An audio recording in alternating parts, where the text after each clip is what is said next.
हम calculation of tax payment as per books करते हैं।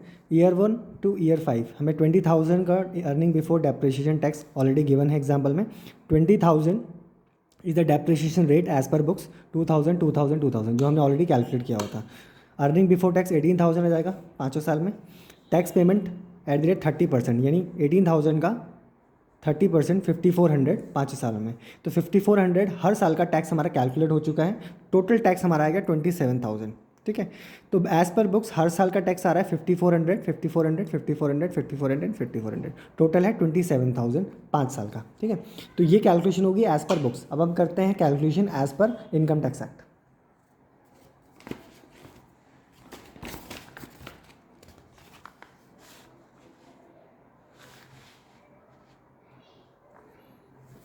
Calculation as per income tax act.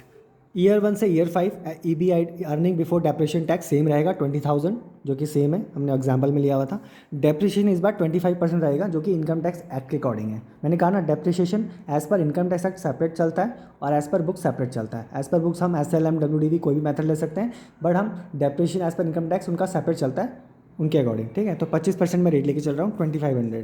ठीक है, तो 2500 2500 2500 तो 2,500 की डेप्रिसिएशन अगर मैं चार्ज करता हूँ 10,000 का मेरा प्रॉपर्टी प्लांट एंड इक्विपमेंट था तो 2500 रहेगा फर्स्ट ईयर में, सेकंड ईयर में 2500, फिर 2500, फिर 2500। पाँचों साल में जीरो रहेगा। क्यों? क्योंकि देखो 2500 मैंने इस बार चार्ज कर लिया तो 4 साल में ही मेरा पूरा का पूरा डेप्रिसिएशन हमारा चार्ज हो जाएगा और पूरा पूरा 10,000 का जो हमारा PP है वो पूरा डेप्रिशिएट हो जाएगा फुल्ली। ठीक है, तो पाँचों साल में कोई डेप्रिसिएशन रहेगा यानी नील रहेगा। ठीक है, अर्निंग बिफोर टैक्स 17,500 17,500 17,500 17,500 और यहाँ पर कोई डेप्रिसिएशन है नहीं तो 20,000। टैक्स एक्सपेंस हम कैलकुलेट करेंगे 30% का रेट था 30% ऑफ 17,500 5250 5250 5250 5250 20,000 5th ईयर में उसका 30% 6,000। ठीक है, तो अब यहाँ पर इसका भी मैं टोटल करता हूँ तो टोटल तो 27,000 ही आएगा tax expense 5,200 plus 5,200 plus 5,200 plus 6,000 तो 27,000 रहेगा एज पर बुक्स और as per income tax. Tax expense दोनों में सेम है।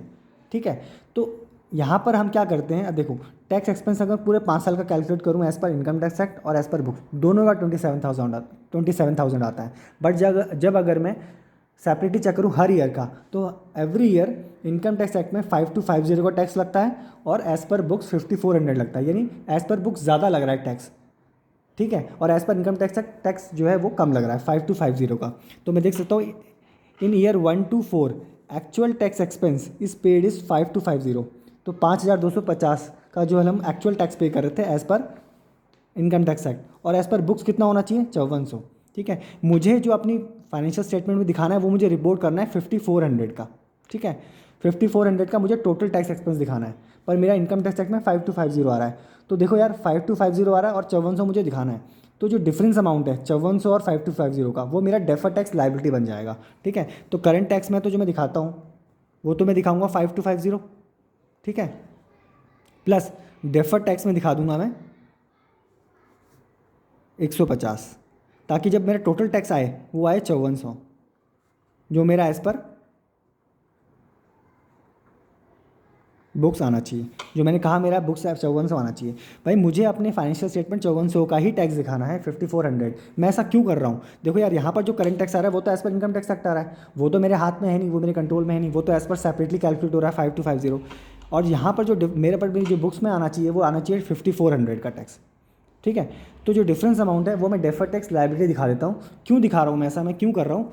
Just to meet the matching concept. देखो हमारा मैचिंग कॉन्सेप्ट हमारा फंडामेंटल कॉन्सेप्ट है कुछ अकाउंटिंग के कि भाई जिस साल का खर्चा है उस साल में ही शो होगा वो। ये जो टैक्स का खर्चा है वो 5,400 का है, मेरा जो बुक प्रॉफिट है उसके अकॉर्डिंग मेरा टैक्स 5,400 आना चाहिए।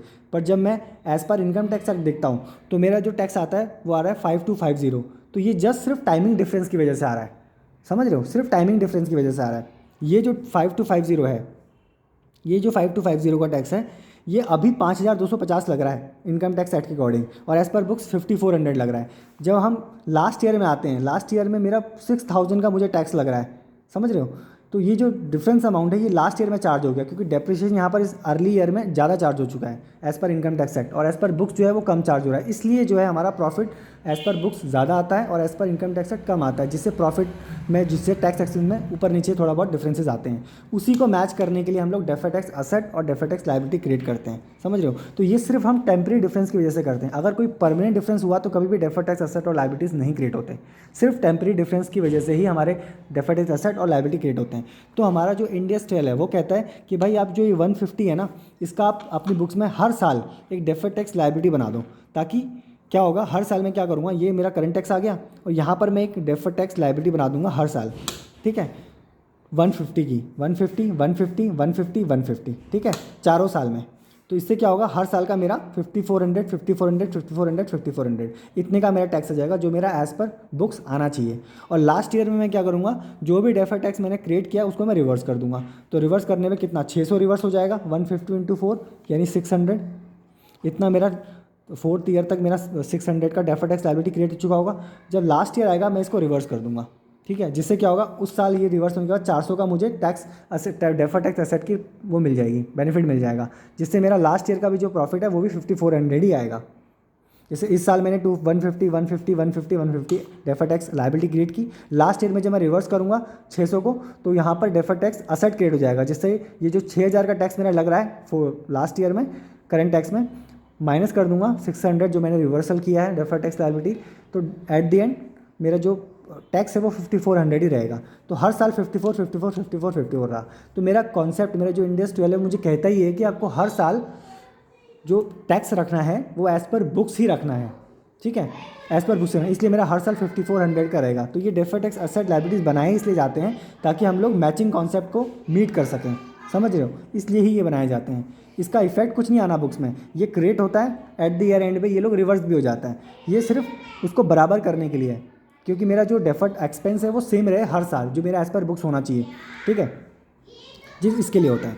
तो 150 का हम लोग हर साल जो है 4 साल तक इसको डेफर्ड टैक्स लायबिलिटी क्रिएट करेंगे और यहाँ पर डेफर्ड टैक्स एक्सपेंस दिखाएंगे, current tax, deferred tax, total 5400 चारों साल में, और लास्ट ईयर में इसको रिवर्स कर देंगे, जिससे वो डेफर्ड टैक्स असेट बन जाएगा और 6000 का मेरा टैक्स है वो 600 से माइनस होकर के 5400 ही रहेगा। तो इन चारों सालों का जो मैंने यहाँ पर ऐड किया था वो मैंने यहाँ पर माइनस कर दिया। तो एट द एंड बेनिफिट कुछ नहीं हुआ, 27000 का टैक्स सेम ही आ रहा है पाँचों साल में, बस यहाँ पर हमने इक्वालिटी कर दी कि भाई हर साल जो मेरा टैक्स है वो 5400 ही रहे, जो एज़ पर बुक्स मेरा इंड AS 12 कहता है, ठीक है। अब अगर मैं जर्नल एंट्री देखूँ तो जर्नल एंट्रीज कैसे हम लोग पास करेंगे, जब मुझे करंट टैक्स की लायबिलिटी क्रिएट करनी है तो मैं कैसे क्रिएट करूँगा, current tax expense debit to provision for tax, और ये कैलकुलेट होता है as per income tax act 1961, ठीक है। तो ये मैंने कैलकुलेट कर लिया। अगर मैंने एडवांस टैक्स पे किया तो मैं एंट्री पास करता हूँ advance tax debit to bank, ठीक है। अब डेफर्ड टैक्स जो मैं बनाऊँगा कैसे बनाऊँगा, deferred tax expense debit to deferred tax liability, deferred tax liability हमारी नॉन करंट लायबिलिटीज में शो होगी और डेफर्ड टैक्स में हमारा PL और OCI में जाएगा, यानी जिस भी आइटम पर डेफर्ड टैक्स हमने बनाया है उसमें जाएगा। अगर PL की आइटम पे मैंने डेफर्ड टैक्स बनाया तो PL में जाएगा, OCI की किसी आइटम पे यानी अदर कॉम्प्रिहेंसिव इनकम की किसी आइटम पे मैंने डेफर्ड टैक्स क्रिएट किया है तो उस पर जाएगा, ठीक है। तो ये हमारी होगी जर्नल एंट्रीज, ठीक है।